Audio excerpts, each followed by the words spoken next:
fanaanka caanka ah ee Axmed Cabdikariin Beef ayaa ka soo degay garoonka caalamiga ah ee magaalada Johannesburg ee dalka Koonfur Afrika oo qiyaastii 40 kiiloomitir u jira xaafadda Soomaalidu ay ku badan tahay la yiraahdo Mayver. Boqolaal Soomaali ah oo isugu jira ganacsato dhalinyaro ayaa fanaanka waxa ay uga hortageen garoonka diyaaradaha ee magaalada Johannesburg kuwaas oo wajiyadooda ay ka muuqanayeen farxad iyo reereyn iyadoo fanaanka Axmed Beef uga mahad celiyay shacabka Soomaaliyeed qaabka wanaagsan ay u soo dhaweeyeen.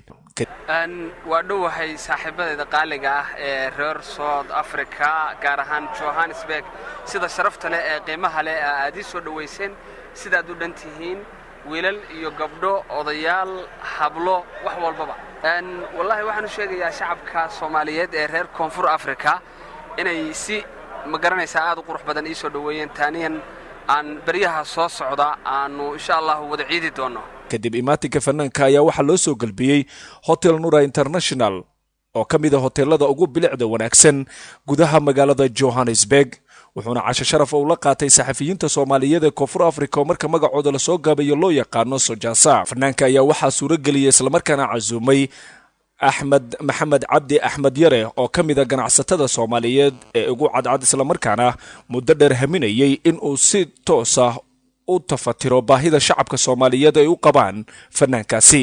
waa kan Axmed oo ka hadlaya shucuurtiisa ku saabsan imaatinka fanaanka. markuu horeyso maasantiin baaweynta saxaafadda iyo ka soo qaybgalayaasha barnaamijka soo dhaweyntii fanaankeena weyn ee Axmed Cabdikariin Maxamed Xambiif ee garabkayga bidix taagan waxay u kalifay inaan keeno barnaamij fanaankan weynka ee Axmed Cabdikariin Maxamed Xambiif maadaama aan arkay shacabka ku dhaqan dalka Koonfur Afrika baahida ay u qabaan aysan awood u leeyahay inay gaaraan dalka uu ku nool yahay ama uu degan yahay maadaama uu casuumaadaan u fidinay uu naga ogolaaday aad iyo aad mar labaad iyo mar saddexaad iyo mar afraad baan leeyahay Axmed Cabdikariin Maxamed Xambiif oo fanaan aad u weyn.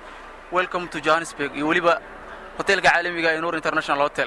sidoo kale shacabkii Soomaaliyeed ee goobtaas isugu tagay si ay u soo dhaweeyaan fanaanka ayaa iyagana shucuurtooda ka hadlaya iyo baahida ballaaran ay u qabeen imaatinka fanaan Soomaaliyeed qaasatan Axmed Cabdikariin Beef. Warahmatullah Axmed Beef waxa kugu soo dhaweynaynaa gacmo furan. welcome to Johannesburg. Hello, we are here in Johannesburg, South Africa at the international airport.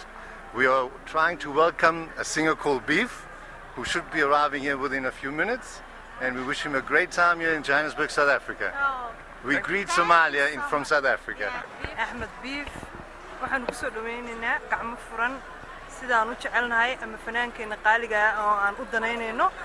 ciid mubaarak wali maana arag ciid uu noo dhigo fanaaniinta ay noo timaado laakiin maanta aad baan waxaan leeyahay Axmed Beef welcome to South Africa. muddo badan maana arkinin fanaan Soomaaliyeed waa first time aan soo dhaweeyay fanaan Soomaaliyeed.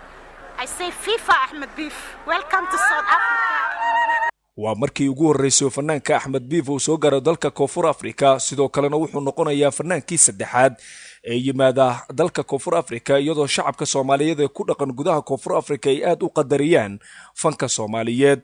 waxaa lagu wadaa in fanaanka uu bandhig faneed oo u qabto shacabka Soomaaliyeed isla markaana uu ku soo beego munaasabadaha fooda nagu soo hayay qayb ka tahay munaasabada ciida oo shacabka Soomaaliyeed ay aad uga dhursugayaan in ay kaalintooda iyo caawiskooda ay qayb uga qaataan maadaama fanka uu yahay farxadda koowaad ee ummadda Soomaaliyeed.